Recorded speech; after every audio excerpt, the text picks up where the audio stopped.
Assalamualaikum warahmatullahi wabarakatuh. Di video kali ini kita akan bahas 4 obat anti epilepsi yang berkaitan dengan GABA. Tonton videonya sampai habis ya, semoga bermanfaat. Nah, gambar ini yang akan kita bahas di video kali ini. Tapi sebelum kita masuk ke gambarnya, ada beberapa hal yang perlu kita ketahui dulu. Pertama, di dalam tubuh kita ini ada yang namanya reseptor GABA.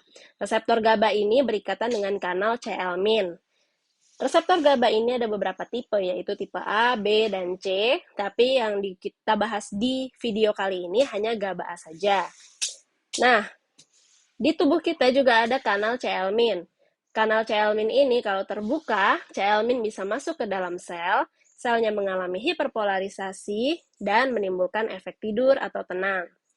Sedangkan kalau kanalnya tertutup, C-elmin tidak bisa masuk ke dalam sel, selnya mengalami hipereksitasi dan menimbulkan efek kejang. Diingat-ingat ya, kalau kanal C-elmin terbuka, efek yang timbul adalah tidur dan tenang. Sedangkan kalau kanal C-elmin tertutup, efek yang timbul adalah kejang. Kemudian di dalam tubuh kita ini juga ada yang namanya neurotransmitter. Neurotransmitter ini ada 2 macam. Yang pertama yaitu pemicu. Neurotransmitter pemicu ini, dia membuat kita sibuk, misalnya menjadi kejang. Contohnya norepinefrin. Kemudian ada juga neurotransmitter penghambat. Neurotransmitter penghambat ini bikin santai, misalnya tidur, tenang gitu ya. Contohnya GABA. Nah, saat tubuh memproduksi neurotransmitter pemicu, tubuh juga akan memproduksi neurotransmitter penghambat.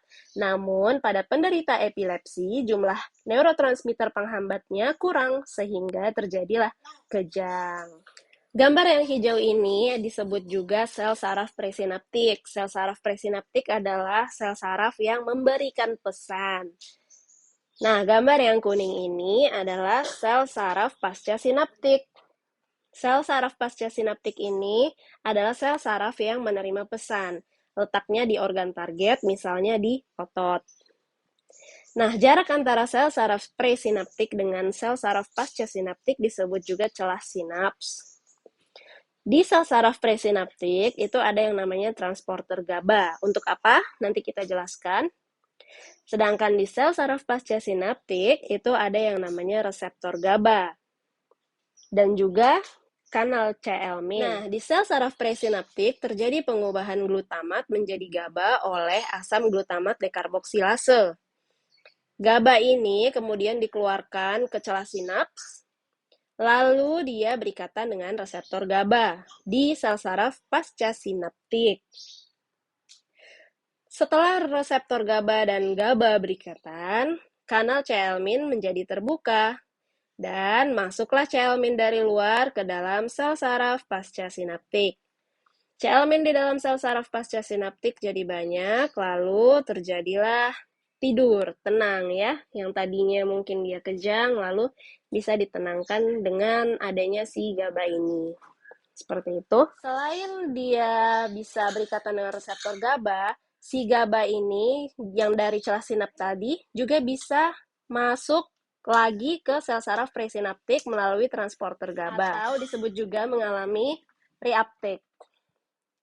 Nah, GABA yang dari celah sinap masuk kembali ke dalam sel saraf presinaptik, lalu dia akan digunakan untuk penghantaran pesan berikutnya.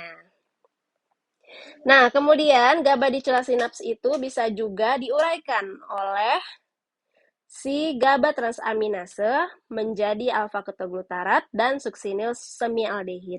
Jadi GABA yang dikeluarkan ke celah sinaps itu bisa mengalami 3 hal ya. Dia bisa mengikat reseptor GABA, dia juga bisa mengalami reuptake, dia juga bisa mengalami penguraian oleh GABA transaminase.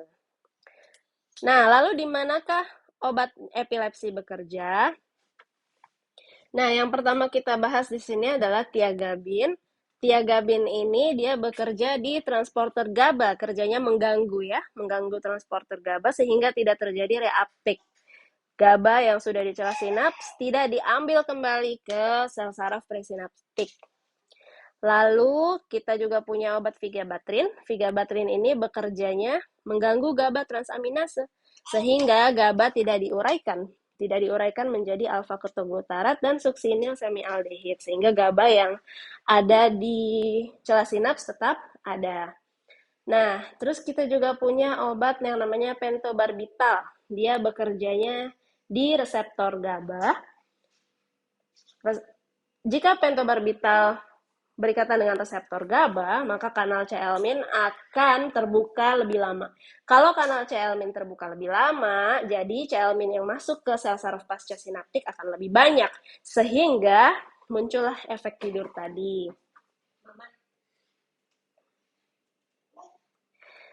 Terus kita juga punya gabapentin. Gabapentin ini bekerja di celah sinaps ya.